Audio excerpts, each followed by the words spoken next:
Welcome to the Revolution Church podcast.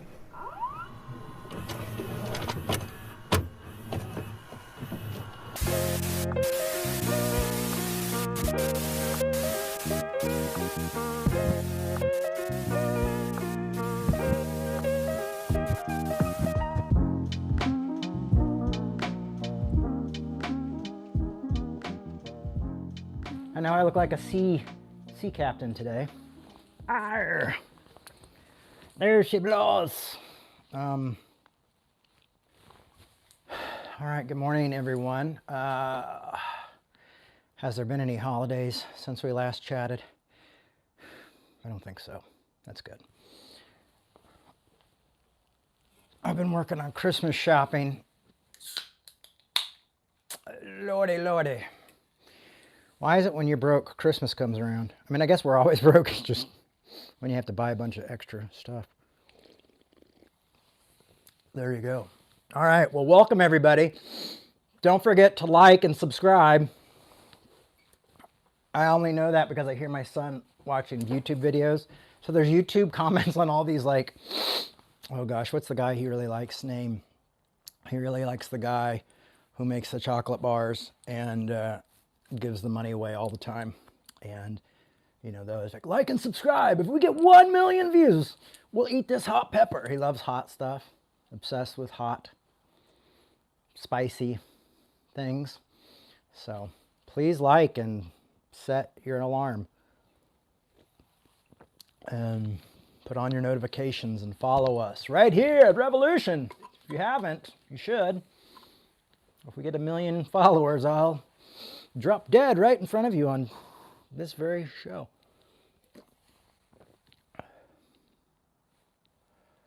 Last week was the best talk we heard. Looking forward to today. Well, let's lower those expectations a little bit. But thank you. Yeah, I was very moved last week and continue to be moved by a lot of different things.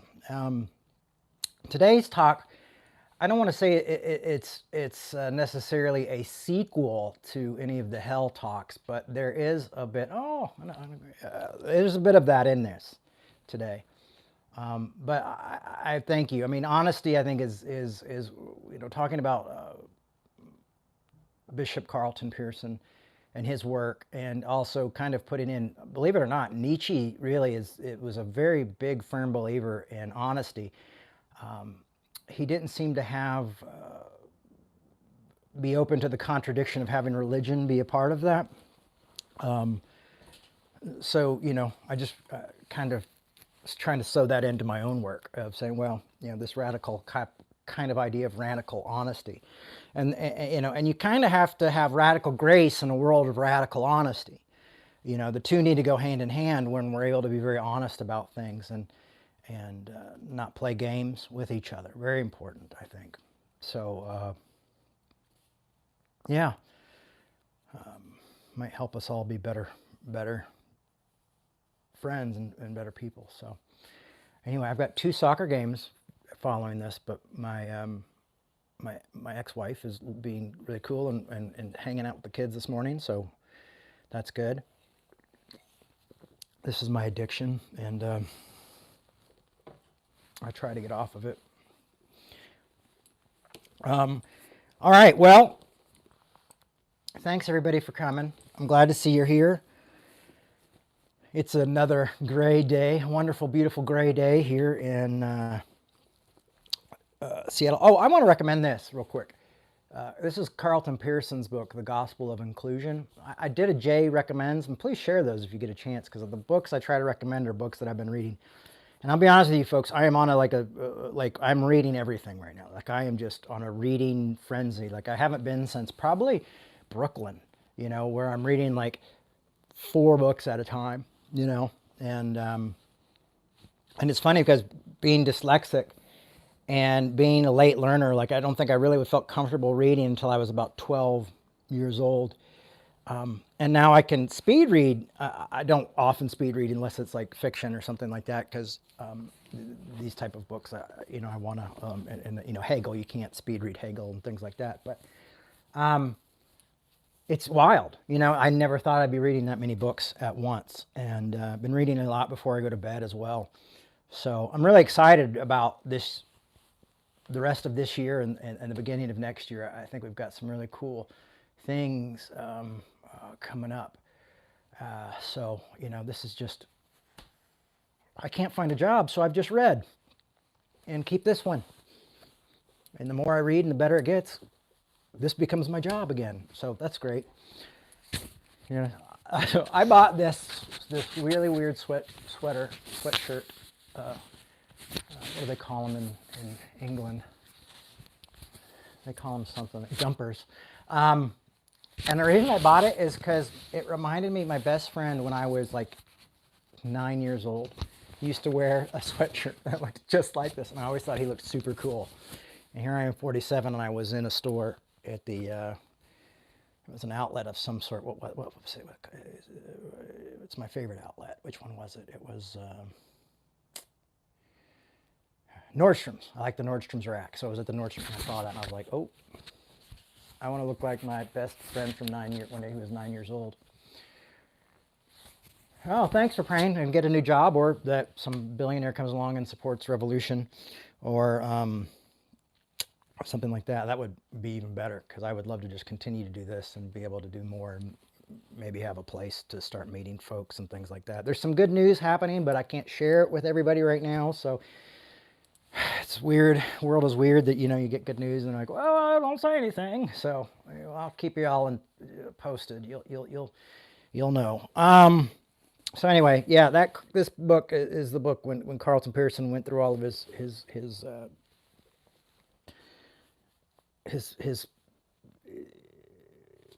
debacle of his life. He wrote this, and it's really good. And you know, I recommend this to a lot of people. All right, folks. I've got my Bible, and I've got my notes.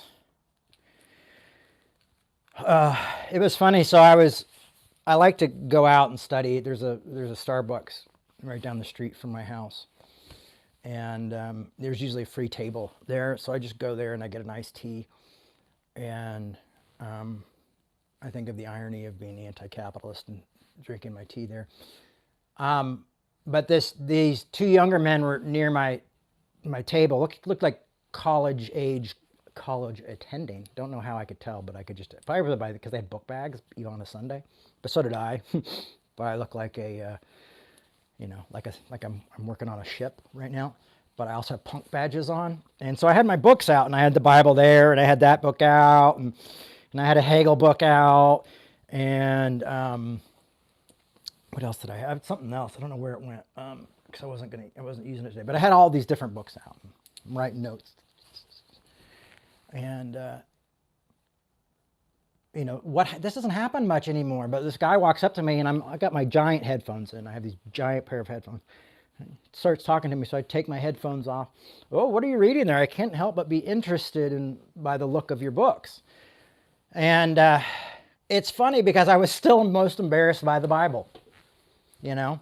So maybe I need to go meet my Christian friends at the flagpole before school so I can, you know, not be ashamed of my sword.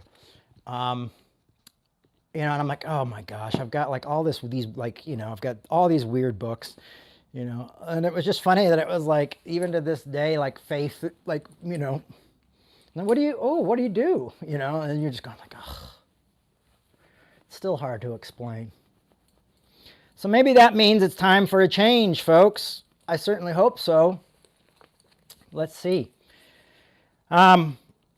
Hopefully you guys can hear me better. Last week I realized that the audio was really low. I listened to the talk, just a little bit of it, and it was like, oh, it's very low. So I'll try to speak more clearly. So what have we become? That was the beginning of my question of this talk, is what have we become? And it's funny because I was thinking about that, and then I was like, there's songs came through my head that had like, what have I become? And I'm like, oh, what is that from? And it was Hurt. It was Hurt. So the Johnny Cash version I like better just because it's Johnny Cash, but I like both versions. But yeah, so you could listen to that. But what have we become was the question. And this often feels like beating a dead horse, but it's because we've been so slow to change and so slow to so close, so slow. We are very slow with making change happen. And sometimes what we do, instead of making change happen, we just become we just kind of jump into the the dualistic. What is it? Dualistic? No. No, that's not the word. Sorry, I'm having these. But kind of this dualistic, I guess. What two things? One way, black and white thinking.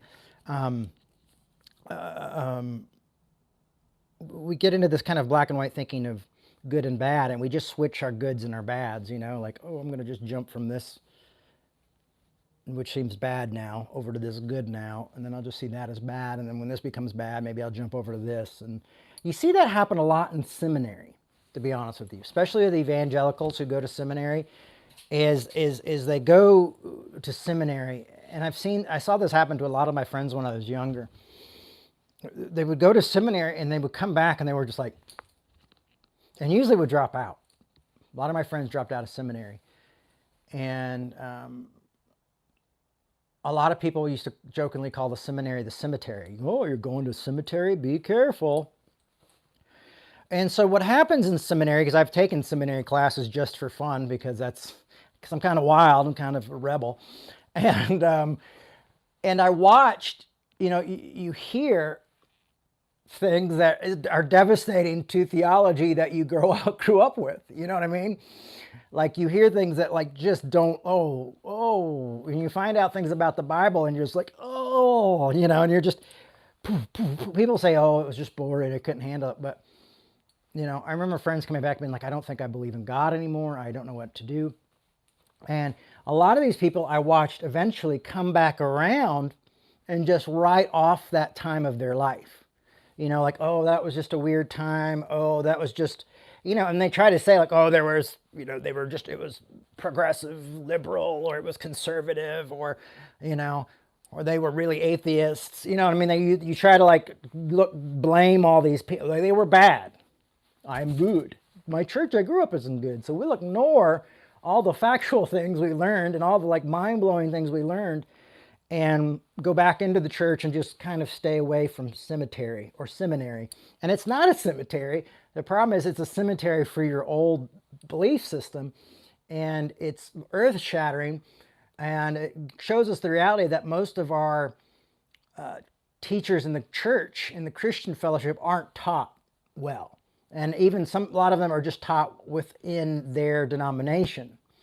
And so there's even crappy seminaries that are like, well, we have a Baptist seminary, and we have Assemblies of God. These seminaries will only teach you what we want you to know. So you've got that also going for you. Those are like the safe seminaries to go to.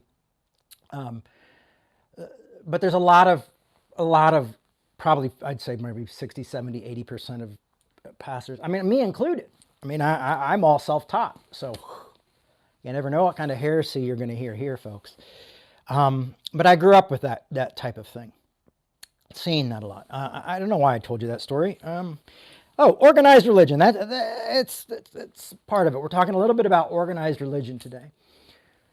And organized religion has become organized crime in a way.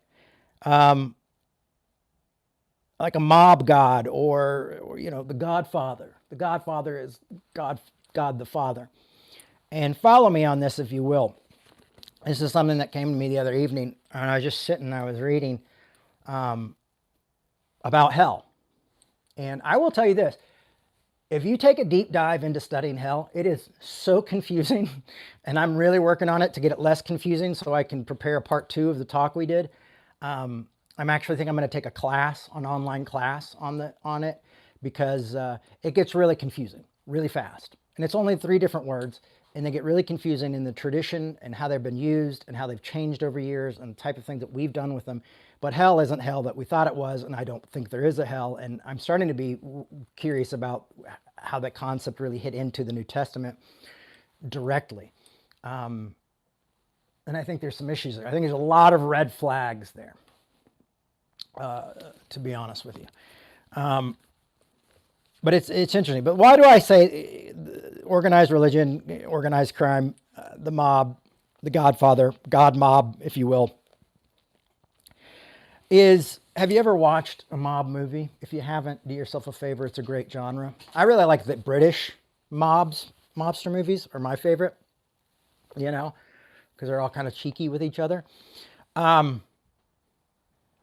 if you watch a mob movie, even like an old 50s mob movie, where the mobster comes into like the five and dime, or the grocery store, and they're like, hey, you need to pay us for protection. And like, oh, what do I need protection for? It's like, did you ever see the movie, the one with Patrick Swayze where he's the bouncer, and they have the bad guy who's like, I brought a Sears in here, ask anybody. And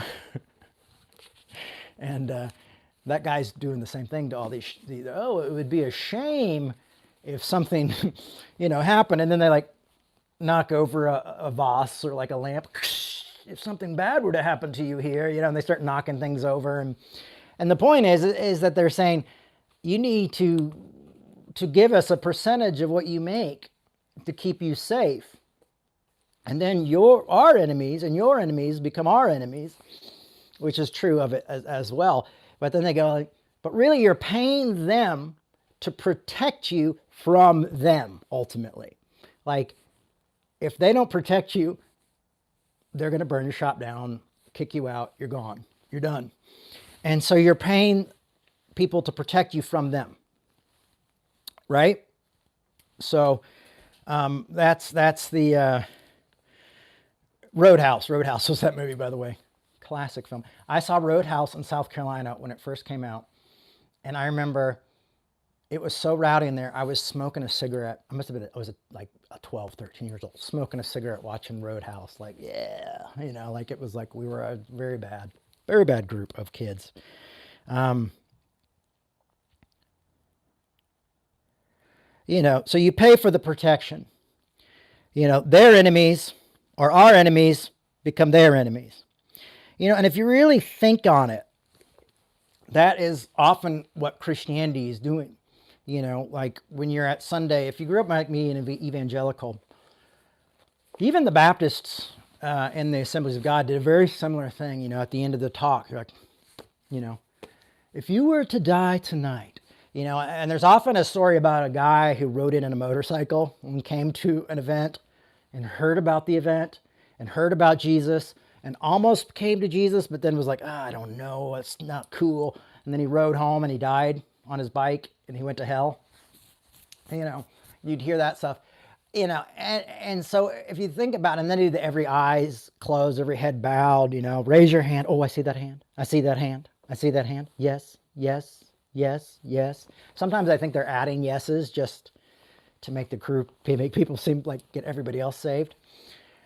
And what they're basically saying is like, it would be a shame if you went to hell. It would be a shame, let's say, if you got in a car accident tonight on the way home and you died.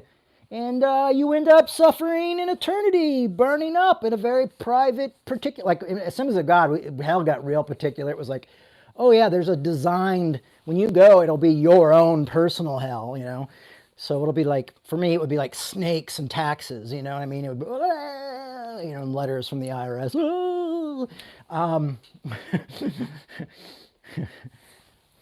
Snakes bringing letters from the IRS. That must be a Baker thing. But this idea of like, it sure would be a shame. We really don't want that to happen to you. And we've accepted it. I mean, just recently I found out that some of the words, when the Bible mentions the word being saved, it doesn't always mean being saved, going to heaven. It means like being saved from the persecutors that were happening at that time when they're writing these books, But sometimes it makes it sound like, you'll get to heaven with the smell of smoke on your clothes. But when it's saying that, it doesn't mean the smokes of hell. It means the smoke of other burning Christians that are happening to the Romans.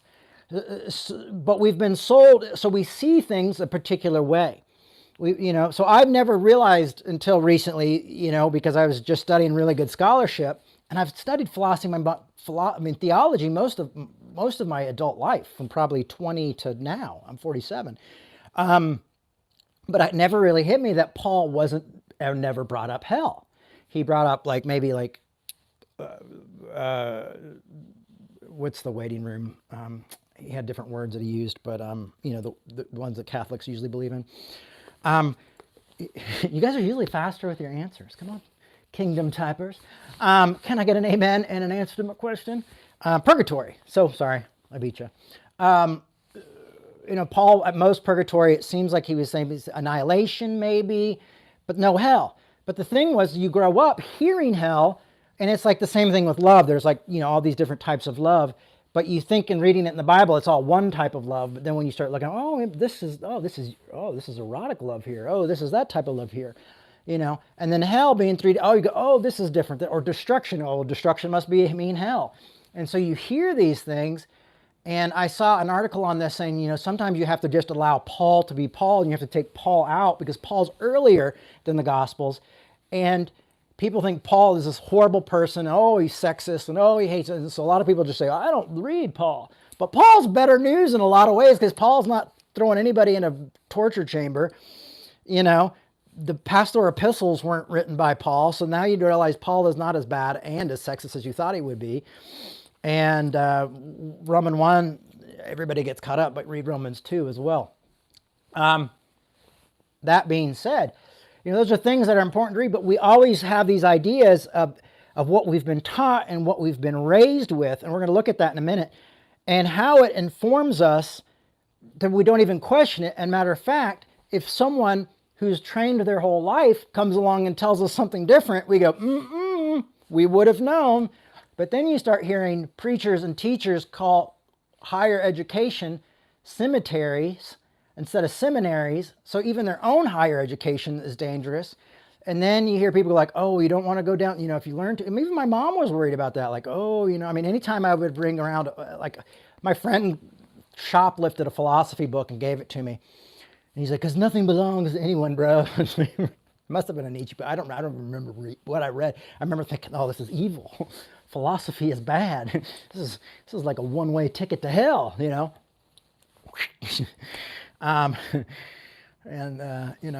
then turning on my, whatever, like my 9 Inch Nails record. Much safer than philosophy. Type thing. Where was I going with this? So, you get this idea, this concept of, it would be a shame if you would go to hell. We don't want you to go to hell. One thing I learned about the Baptists, the Southern Baptists, which I thought was interesting, is a lot of them have this kind of mixture of Calvinism and Arminianism. So it's like you kind of have the free will to get saved. So you get saved, and then it's once saved, always saved. And then after that, it's just rededication. And I remember thinking I really dig this idea of rededication. That seems to be really cool, because now I don't have to worry about losing my salvation every day like I did as an Assemblies of God person. But still, there's this thing of, for me growing up, it was always like, it would be a shame if someone took away, if you didn't pay your dues, if you didn't do this, and the thing was, it would say, close your eyes, bow your head with no one looking, then put your hands up, you put your hand up, then you do that.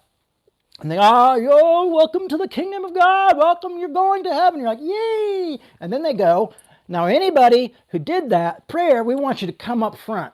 And you go, what? We want to pray for you up front. And the Bible says, anyone who's ashamed of me, and all of a sudden you're like, wait a second. You told me it was this free thing, and now I have to automatically go down and let everybody else know I'm a Christian. And then it begins like that. And then it kind of begins with like kingdom monitors or God monitors or heaven monitors of people watching what you do and what you say and what you listen to and who you date and all this. And it just becomes insanity.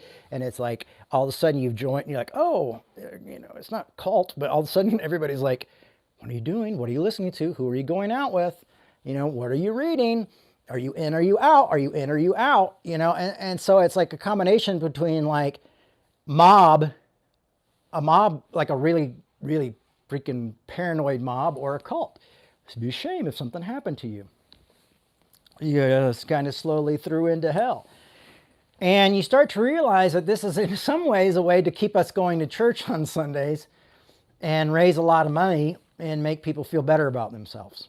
So this is the honesty talk I had last week, which might not make anybody, you're like, oh, that was so good.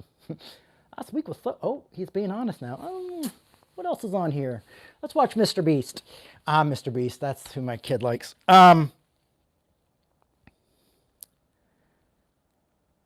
Think on it just think on that concept of Christianity as kind of a mob idea, and how you see that in those movies and you go like, oh, this is so unfair, those poor people, and now think about your own religion and what you were raised in, is that, you're paying a God to protect you from what God's going to do. And God, and it's funny because Catholics, at least in their literature, don't believe outside of a Catholic church people go to hell. I don't think most Catholics believe that, but it is in their literatures, in their works, in their words, and some of their catechisms, I believe they're called. But also, like, I grew up evangelical, and we were told Catholics weren't. So then you cut all these people out. Who's going to heaven? Who's going to hell? It's a very little group of people who are going to heaven, and the majority of the world is burning and weeping of gnashing of teeth for eternity. So God's worse than Hitler. God's worse than any, like, suicide bomber. God's worse than any, and you go like, and we go, oh, worthy of being loved. And then, they'll get the Calvinists come along who get like this weird look in their eyes about it's God's judgment and it's fair and it's even and it's how it works. And we're just pieces of shit, blessed to be, and it's like, they sound like people who grew up in abusive relationships or with abusive parents. And now have this concept of like, oh, I've got to defend them. So the Bible is probably one of the most divisive and dangerous books if you think about it. So is it worth it? Is the question. Is biblical literature it's funny because I have suspect device. It comes from Ireland, is what they would put on packages that might have bombs in it, might not be good. And I put that on there because it's how it's used, and when it's used out of context, or even sometimes within its own context, it can be very dangerous if we don't understand these things, if we're not willing to be honest with ourselves and honest with others and really understand it in an honest way. And if we just blindly lead in and go, oh, blind faith, it's so beautiful, he doesn't know anything about the Bible and he loves Jesus, I'm like, well, that might be why. Now, I still am a Christian. I still follow Christ. I still think Christianity is really amazing. And there are times I doubt it. Yes, it's like anything else, but I really feel connected to it. But that's also because the more honest I've allowed myself to be with the text, the better it's been. But at the same time, I've had my own father, passive aggressively teach against me in ways because he felt like I'm dragging people to hell and maybe dragging myself to hell as well because I don't recognize that. Or that you're opening the gate. But what happens is when we get rid of hell, we don't have to start judging everybody else. We don't have to start worrying about everybody else. We can start to look at ourselves and see how well we're loving, how well we're agreeing with each other, how we're disagreeing with each other. When you're in a system, like I watch these philosophers argue sometimes. I'll watch philosophers debate, and it's really crazy because even if they get like really frustrated, at the end they're still friends, And I watched Christians debate, and like they're casting each other into hell. They're like, "You're gonna burn forever, brother." You're causing other people to burn. So you think this person is literally getting people tortured and killed. So of course you think they're awful, but who's doing the torturing and the killing? Oh, well, that's God, and He's good all the time. So we have to be honest and ask honest questions. And even if you prove me wrong, at least do it honestly. Not by tradition. In a way, the church has become Frankenstein, and not the monster, Victor Frankenstein. In the way, the church has become Victor Frankenstein. This is another analogy for today. And has created monsters. And often these monsters realize they're monsters and don't want to be around the maker anymore and leave. But I see it all the time that sometimes these Christians who leave the church do that good and bad thing. Like, it's bad, so I'm leaving it to go to the good, and I'm going to focus all my energy towards the bad. And so they become like Frankenstein's monster, where they're attacking the church and tearing the church apart and tearing other people apart. And some people say that's what I do. I'm honestly not trying to do that. I'm trying to reform the church and pray that it stays around, because I think the church has something to offer the world if it can get its shit together.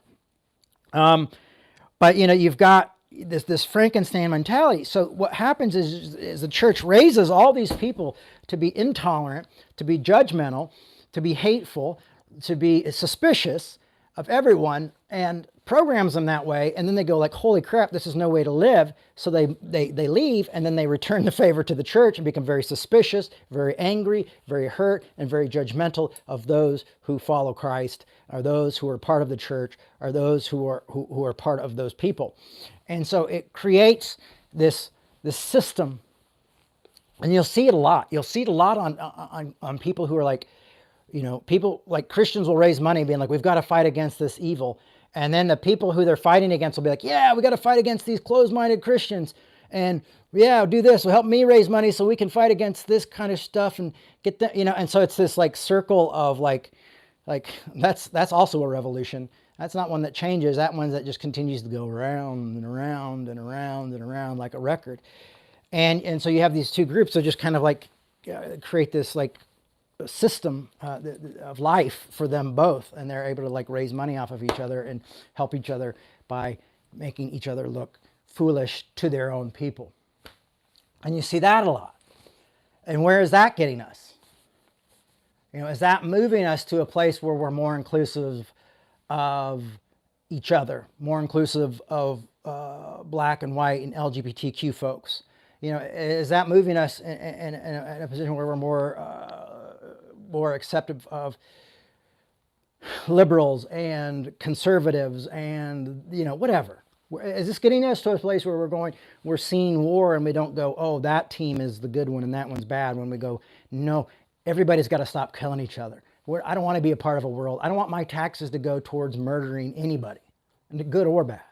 I'm supposed to love my enemy. Where we get really radical with the good parts of the faith rather than being radical with these awful parts of faith that allow us to have some type of control over the other. So this is radical stuff, and it needs to change. And I hate that I have to sit here and look like some like weirdo crying in the wilderness, like John the Baptist eating locusts and honey. Like, hey guys, that's why that kid who, college kid stood up today and looked at me and was like, I've got to talk to this guy, because look at him. He looks like a sea captain with punk buttons and really wild, like a Bible and Hegel and the Gospel of Inclusion. Like, what is this? What is this dude doing? What is this madman doing? I don't want it to be madness. This is the message of hope. This is a message of arguing well. This is a message of self-acceptance. Loving yourself. And accepting others and caring for one another. But we're afraid. We're deeply, deeply afraid that if we lose this system, if we question these things, that we have become dependent on what other people have taught us, and we don't know the truth for ourselves. So if you want to persecute me for this, I'm going to encourage you not to go talk to a pastor. I'm going to encourage you to pick up books. Books that are really made to be read, of like, what do these words really mean? Where do these traditions really come from? Is this something that we should be living? Is this something that should we cause people to live in fear? Should people have these terrifying dreams that they're going to burn in hell forever? Like, I get it. I get why you'd want to leave. I get why you don't want to hear me. I get all that, because hell is frightening. It's a terrifying idea. But if you want to really hit me hard, then tell me how God, who loves us all so much and cares about us all so much, does that for eternity. How it puts your loved ones that you've known, maybe you've passed in your life, who weren't believers and now they're in hell forever. That you never ever get your mistakes paid for, and it's not because you may have had a life of good and giving to other people and helping other people, but you just didn't say the right prayer, or you didn't believe the right thing. And then with most Christians, you maybe didn't buy into their theology, so you were like, instead you were a Catholic, or instead you were a Baptist, or instead you were Assemblies of God, and instead you spoke in tongues. Do you see how this is not grown into something that's like really beautiful and inclusive and helpful? It's been something that not even the Pharisees threatened people with that. Like the Pharisees were awful and turned people into twice the devils that they were, but even the Pharisees didn't say like, you guys are going to burn for eternity. The bad guys, supposedly the bad guys in the Bible, the religious people who hated Jesus, at least were not like, well, Jesus, wait until we kill you, because when you kill you, it's just going to get worse and worse and worse.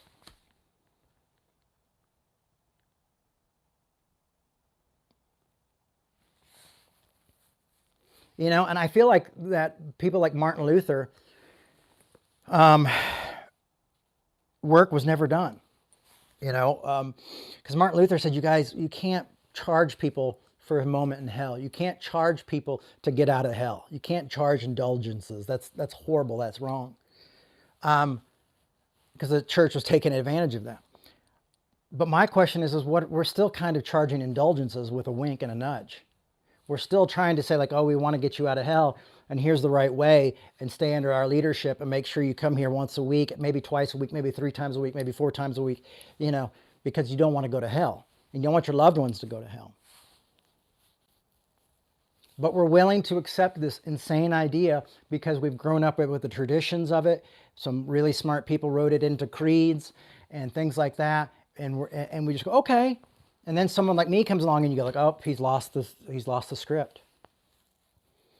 Well, I've been reading and studying the Bible for 27 years, almost every day of my life. And I've came up with this thought years ago. I remember being early on in my education of faith, sitting down with other preachers going, like, do you think like this concept of hell is really something that, like, do you really think that this is it? Because this doesn't seem to add up, And we would have long conversations. So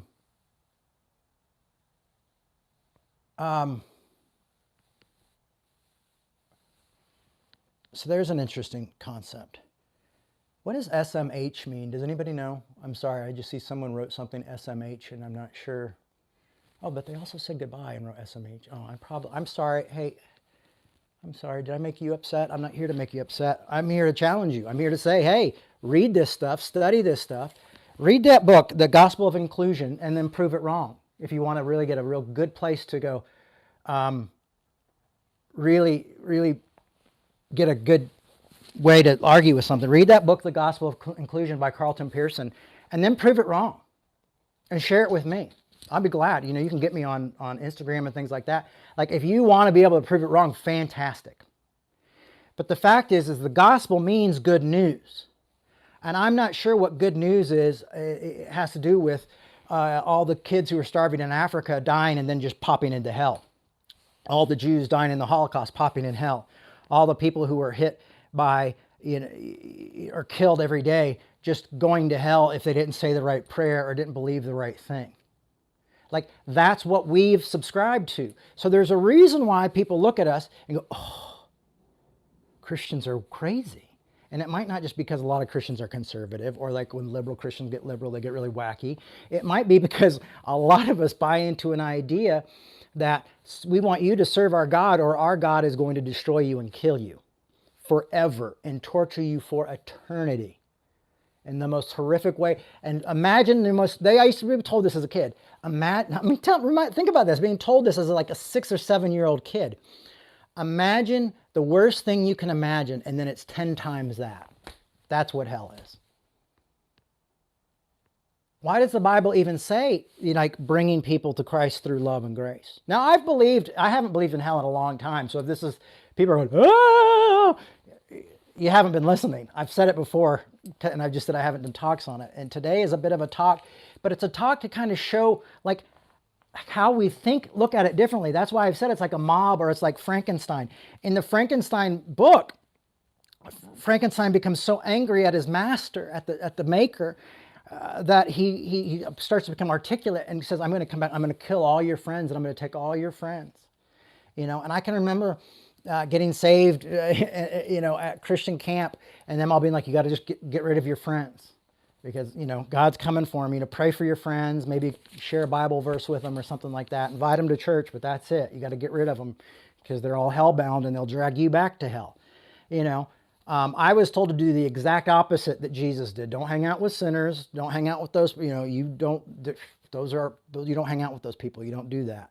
There was no loving your enemies. It was just be careful that they don't drag you down into hell. It was a fearful thing. There was no, grace was just like, is semi-amazing grace. But grace is not good enough for those who die without the right prayer or the right belief system. That's just not there. And I'm glad there are people who agree with me. I want to disagree with you, Will, but I also want you to prove it. Prove that I'm wrong. Don't just go like, Jay, every pastor I've ever heard, and I'm not going to listen to some armchair theologian sit in his house telling me that there's no hell. Well, prove it. Like, wouldn't you want to know, like, if there is a hell, then, and you can prove that there's a hell, if you can at least prove it that biblically that's what's supposed to happen to us, that's what you'll do. Like, hey, at least tell me, like, this is the type of God I serve. I serve a God who literally tortures everybody who rejects him. And that's the good news. And Jesus' love and compassion, and Paul saying that God never loses faith, is always hopeful, endures through every circumstance, never gives up. Here, I'll grab my Bible. Let's see what Paul says about Jesus' love.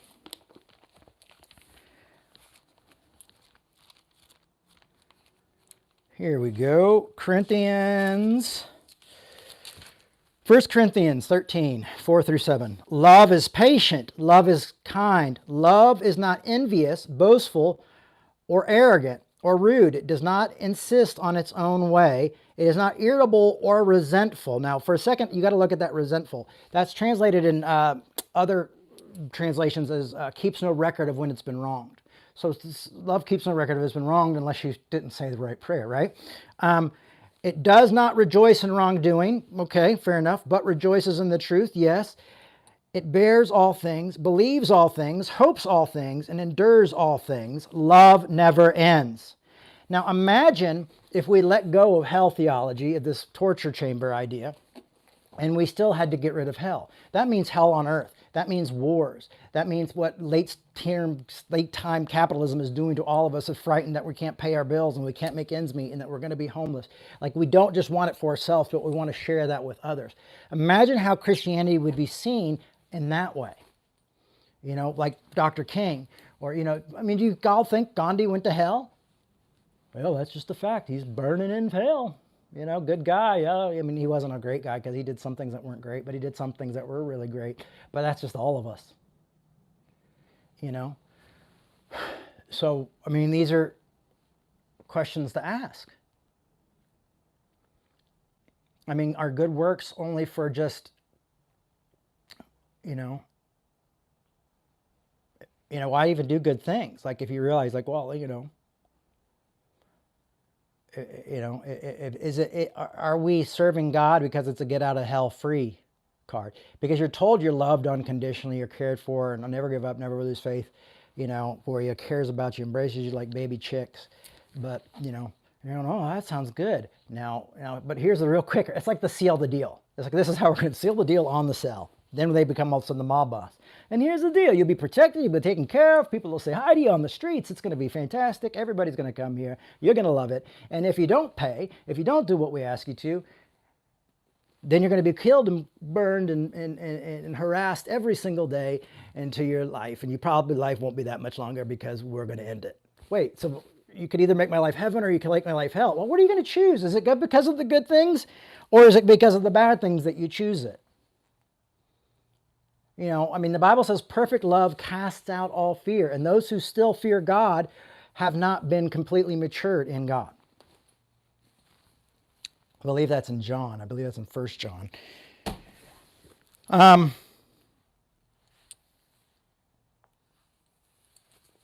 So the monster ends up going after Victor and his friends. The point with the whole Frankenstein thing, and that is that we create monsters. We create people who feel hurt and angry, who feel insecure, who worry about hell, who lose their children and aren't saved and have to go, oh my God, my son is being tortured for eternity.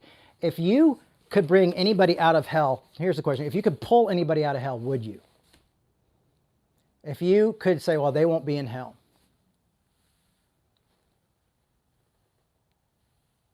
Would you? And is that because you're more loving than God?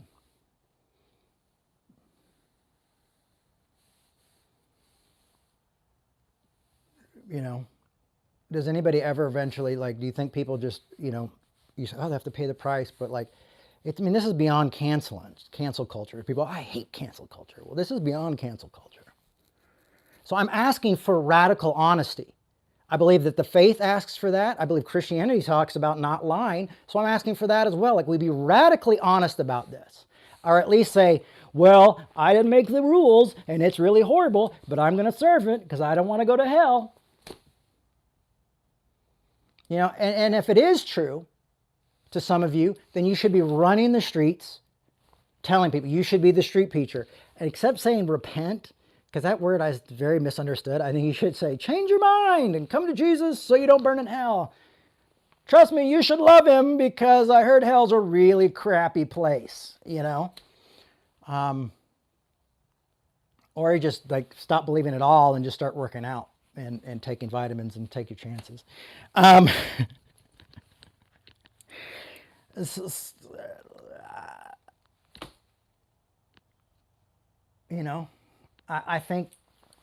think people like Luther got a glimpse of it and saw it and just didn't take it far enough.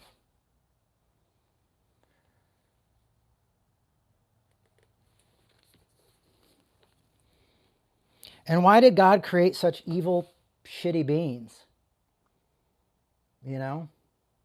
If we're all really that worthy of all that stuff. And some will say free will, but then you got to deal with the Calvinists who say, well, some were designed to just be burned and tortured forever and others weren't, So everybody has their own way of making God really a horrible, judgmental God. And believe me, do I like speaking on this? No.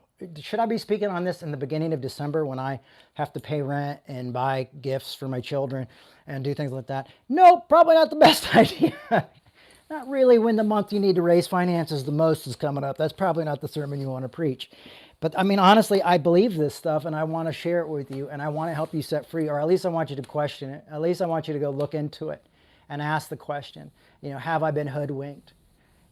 Have we all accepted this? Have we all have such fear of not God, but fear of one another and fear of each other's opinions? And if you had preachers, you told them that they could tell you anything they want without worries of losing their homes or their jobs or their friends, you would hear a very different type of theology. So that's what happens often is when we get into this as a full-time work and our full-time job, we start to worry that we're going to lose, if I say this, I knew if I said, if I think it's okay for you to be gay and, God celebrates it and I think you should have equal rights and be married, I knew it was going to cost everything.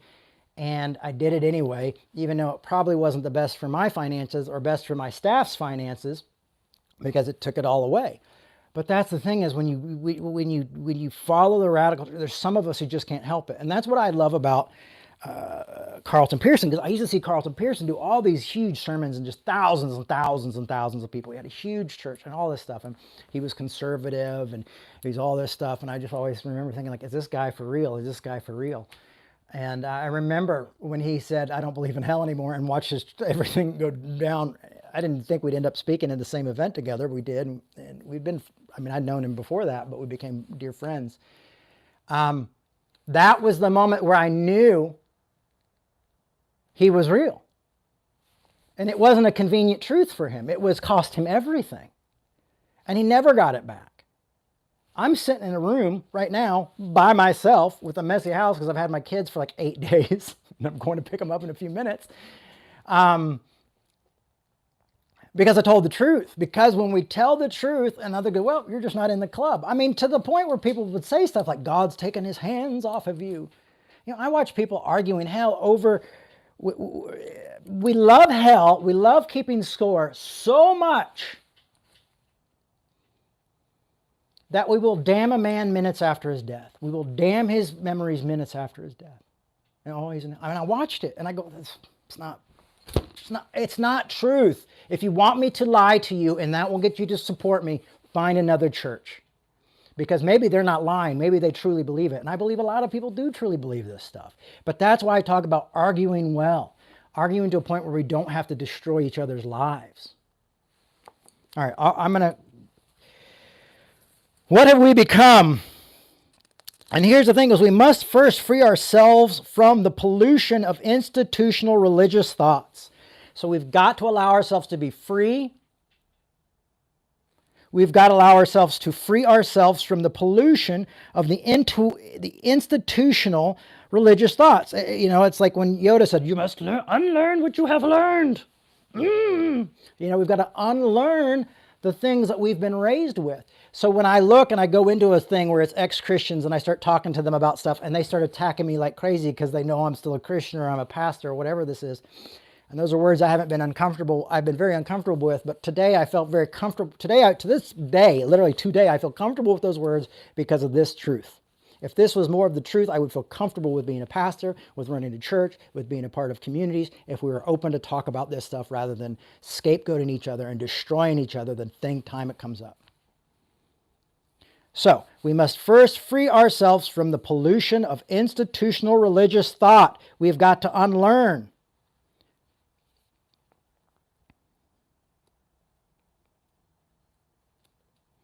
We've got to throw down our arms because we use those things as weapons towards each other.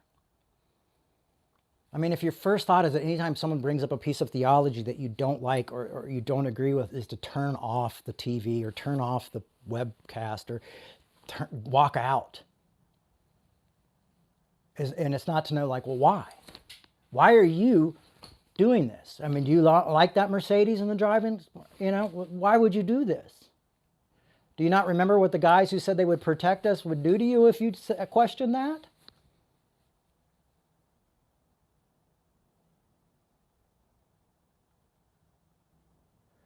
So it's tough. It's a struggle.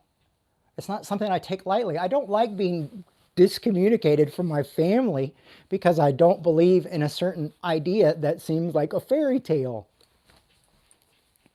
It hurts. I don't like seeing ex-Christians being so angry and so obsessed with tearing apart other Christians because I'm like, you've not changed. You're still throwing hell and judgment and curses towards other people. I hate what this stuff has done, but I see goodness in it. I see goodness and grace. I see goodness and love and forgiveness and hope. I find it there and I try my best to communicate it and say, these are things that are worth us keeping. Jesus, there's something to this Jesus that is amazing, and it's not hell. It's forgiveness. It is grace. It is love. It's that never gives up, never loses faith, is always hopeful, that endures through every circumstance. It's what my mother lived and didn't have the education to communicate it, so she just lived it because she knew it instinctively.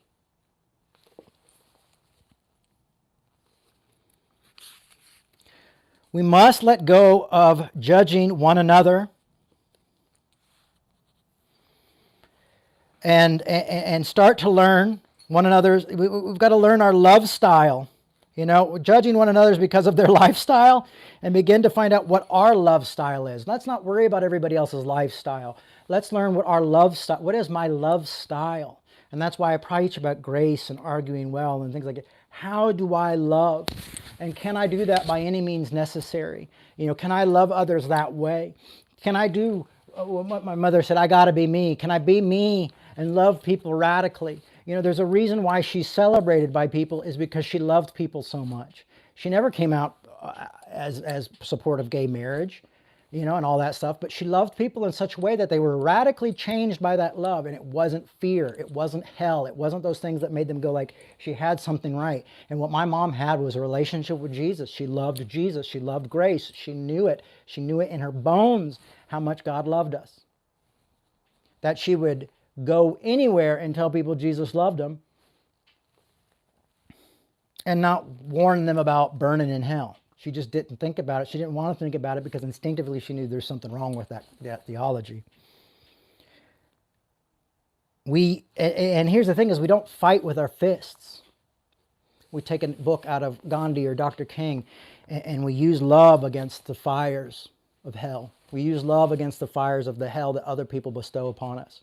If we want to get rid of hell, we get rid of war, we get rid of poverty, we help get rid of diseases, we help get rid of abusive situations, we help get the government to think differently, and we speak truth to power.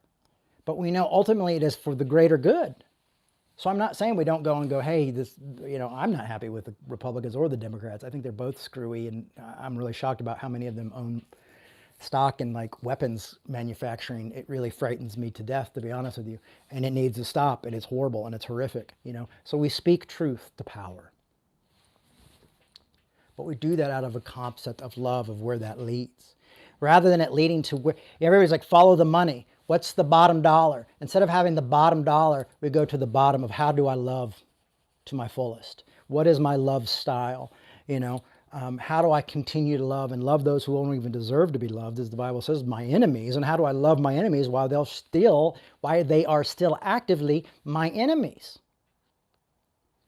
Now, all that gets a lot easier when you stop thinking about a torture chamber that makes concentration camps look like a holiday. So Luther reformed to a point, so maybe it's not that we need to reform again, maybe it's that we need to continue the reformation of the body of Christ. Because we are all one in Christ. So this, yes, I'm an inclusionist, yes, I'm a universalist, yes, I believe everybody's going to go to heaven if there is a heaven. I hope there's a heaven. I don't know, without a doubt, but I hope so. But I hope that we can make less hell on earth first. And then we'll all find out together.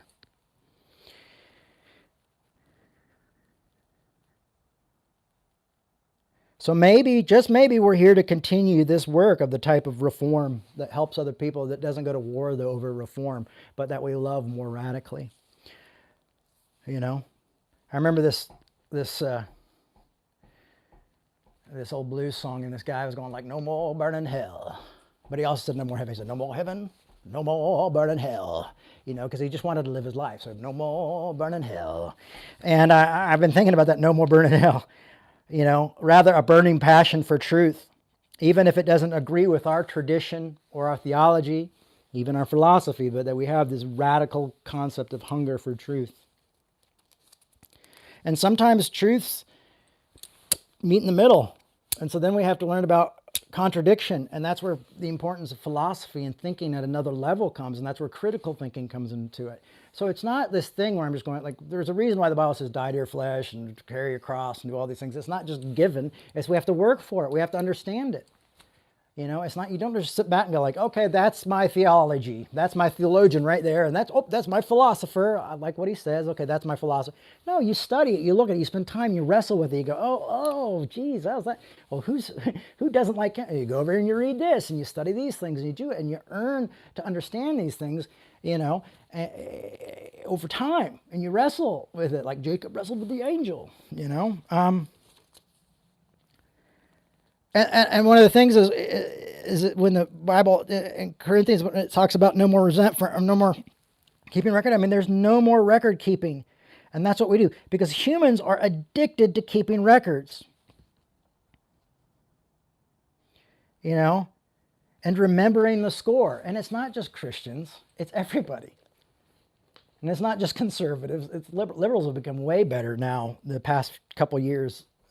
My liberal brothers and sisters have been online. I've realized you all are very good, and I have to conclude myself, I guess, in there somewhat, but very good at keeping records. And I get it too. It's nice to keep records. We all want to, but we've become these like addicted to keeping records and record keeping. And then when you have a religion that kind of almost like, yeah, let's keep that going, because we've got to judge. It's about judgment, and judgment is lazy because it doesn't take time to love a person. It doesn't take time to understand the person that doesn't understand to who they are, what is their essence, who are these people, where are they coming from, where have they been, what have they been through, has that maybe shaped them in their lack of belief or their belief system, so when we're just keeping records all the time, it's not fruitful. Bookkeeping is not helping Christians or ex-Christians, to be honest with you. As I've said before, I often those just trade one judgmental system for another judgmental system.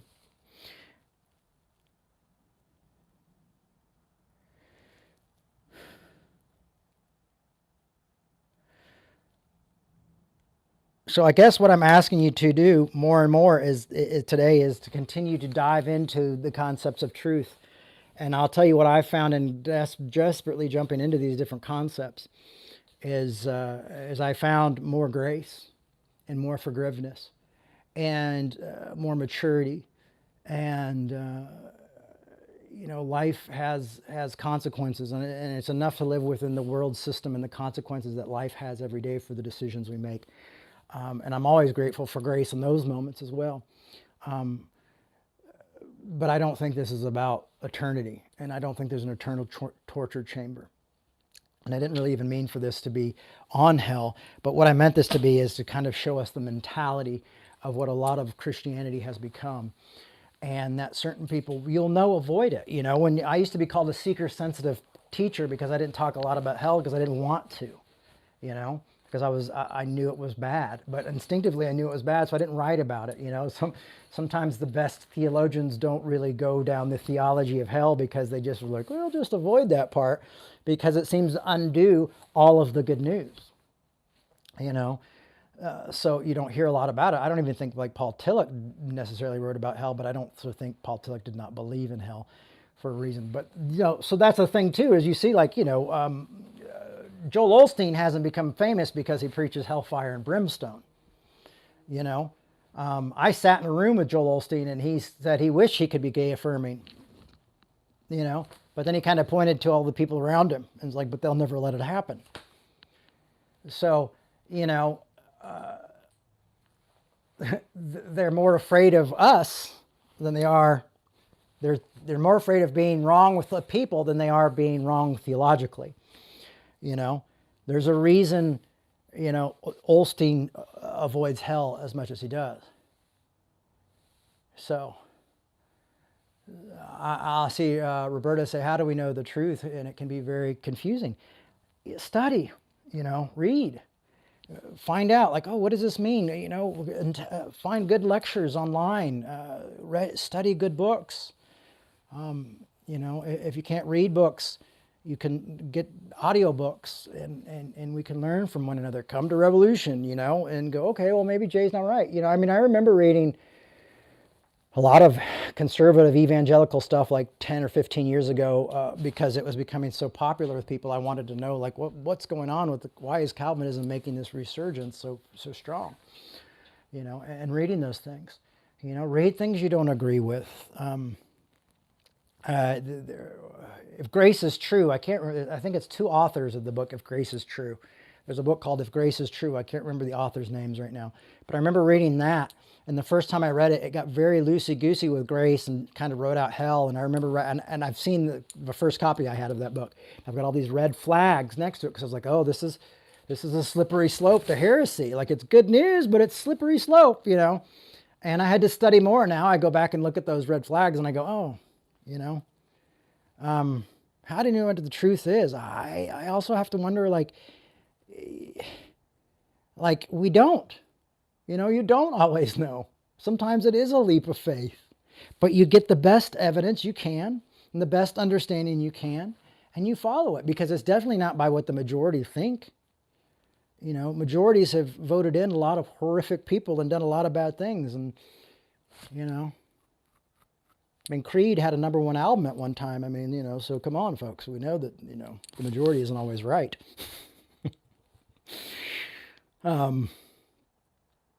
Yeah, so we got to just learn to think critically. I think that's the best Roberta, I can offer you is to learn to be a critical thinker and to ask questions and to hope for that.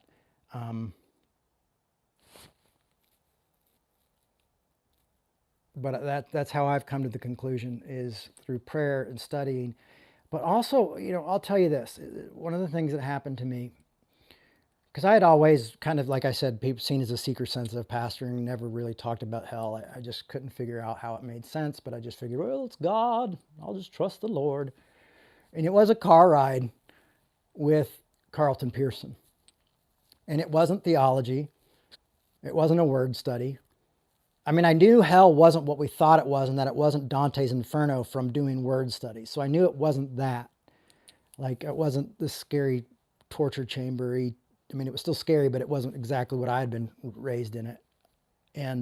But I still wasn't sure. And now that I've studied it, it's gotten harder and harder to understand because there's so many traditions behind these words.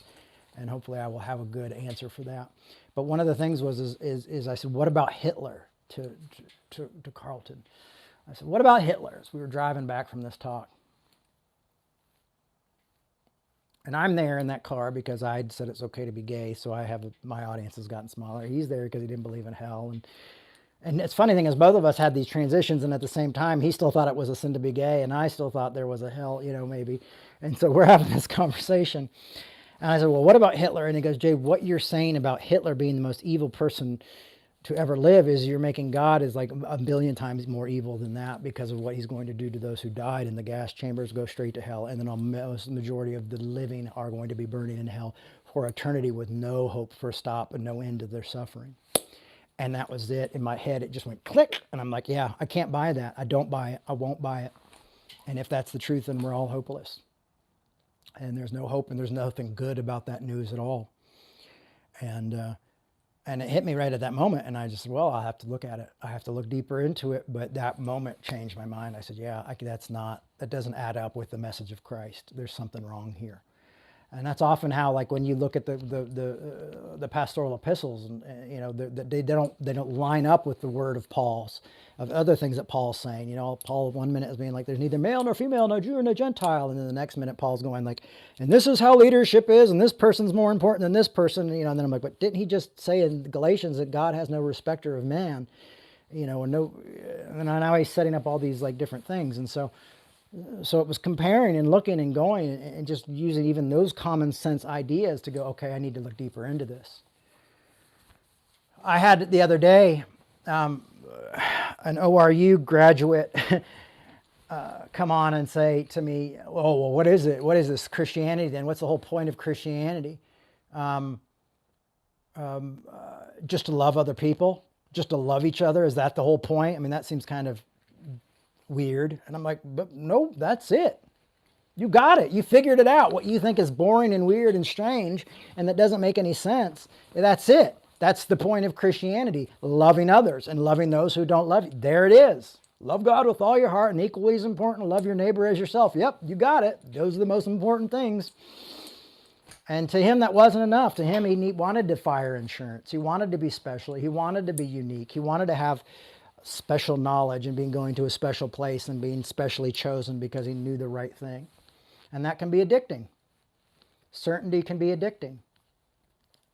And truth will be terrifying because it may no longer allow you to be certain. That's the weird thing about truth, is it kind of leads to more questions. Thanks, everybody. Sorry, I didn't make this to be as radical as it was, but there you go. Thanks for coming today.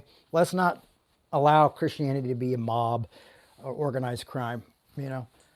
Let's change that. Let's have more conversations about that. And ask yourself, is the mob using the same concept as a Christianity that threatens people with hell if they don't get their life together? Love you all very much. I'm glad I inspired Roberta to study more. It's tough. It is tough. I remember telling my friend Pete, I said, Pete, I just wish he would he writes a type of philosophy, and I said, I just wish he'd write a beginner's guide to this type of philosophy. And he's like, well, Jay, you kind of seem to understand it. And I'm like, yeah, but maybe a beginner's guide. I'd like a beginner's guide. And he's like, why, Jay, do you know why you understand it? And I go, no, why? He's like, because there is no beginner's guide, because you read the hard work, and that's how you came to this area, is because you studied it. And that's what you have to do. You have to study it. So I hate to be the bearer of bad news. But it's worth a study, because then you start to feel like it's good news, and then you just become addicted, and then you're like me, you're reading 4 or 5 books all at the same time. I mean, I'm reading a book right now that doesn't believe in Christianity at all and thinks it's weakness and horrible and bullshit, and I'm just reading it because there's some good stuff and some bad stuff, and you can weigh this stuff, and I can agree with people I disagree with who are smarter than me and disagree with me, and if I come back next week and be like, who convinced me? I'll let you know. But right now, there's been no convincing. Revolutionchurch.com. If you like what we're doing here and would like to see it continue, this is right now, it's just we are making it by the skin of our teeth. We need to raise about $4,000 this month. You can go to revolutionchurch.com. Honestly, this talk is not the best talk to raise money on, but anyway, I'm going to do it anyway. Please go to revolutionchurch.com, and there's me Venmo and there's PayPal, and you can donate in that way. And I'd really be grateful if you made a donation. Any amount helps. It also allows you to get a tax write-off if you're looking for one of those and you're going, I need to make a big donation to get a tax write-off. Well, revolutionchurch.com, we can help. But thank you all so much. I will not be here next week. I don't know if anyone will be here next week. I am attending a memorial for Brother Carlton Pearson. So we're going to go ahead and do that. Anyway, love you all. Grace to you all. And hey, good luck. Like, prove me wrong. I'm all for it. Like, let's argue well. Let's disagree. Let's debate and still love each other. You know, and if you think I'm going to hell, then you should love me more, because I only have a little bit of time with me. You don't get eternity like with everybody else. All right. Love you. Grace. I got to go 2 soccer games in a row. I know. It's crazy, right? Got to go do that. All right. Love you guys. Peace.